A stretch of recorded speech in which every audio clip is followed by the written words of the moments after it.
Really exciting news is that we've been awarded a $750 million contract through Project Janus to deliver 15 Kaleidos reactors.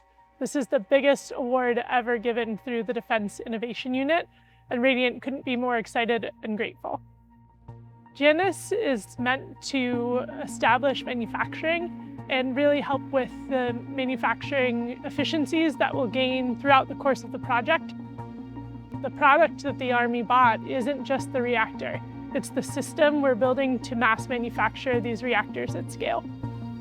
A big part of that is our Oak Ridge, Tennessee development. The building that these reactors will be fueled out of is already under construction.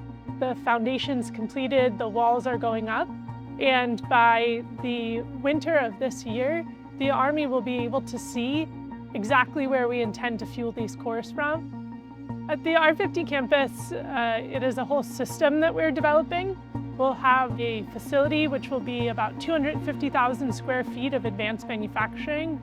We will have an assembly line production of those units, the boxes Kaleidos themselves. Then they'll be taken over to the fueling facility where we will insert their core and place the lid on the reactor. And then from there, they'll be shipped out to their corresponding military base. With these 15 reactors, we'll get a lot of runtime and a lot of experience operating reactors, and each reactor we make will produce data that we can feed back into our design cycle. We're already receiving some of this from the Kaleidos development unit that we're testing at the Idaho National Lab Dome. That is a full demonstration of the same core that we've sold to the Army, and already are using what we've learned to push the product further. Over time, we'll be able to make the product more reliable, we'll be able to make it smaller, we'll be able to make it cheaper. All of these things which benefit our customers at scale.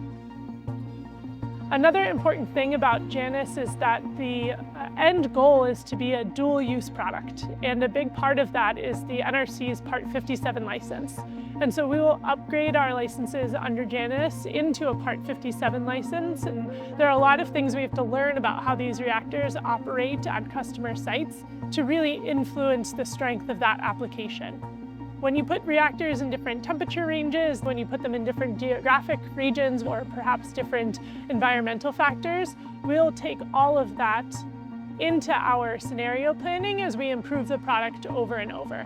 By the end of the Janus project, we'll be a well-oiled machine. We'll have made 15 reactors, we'll start refueling those reactors and showing the entire system working of getting this product from the very first parts we pulled together all the way to repeatedly producing Kaleidos off an assembly line out to the world.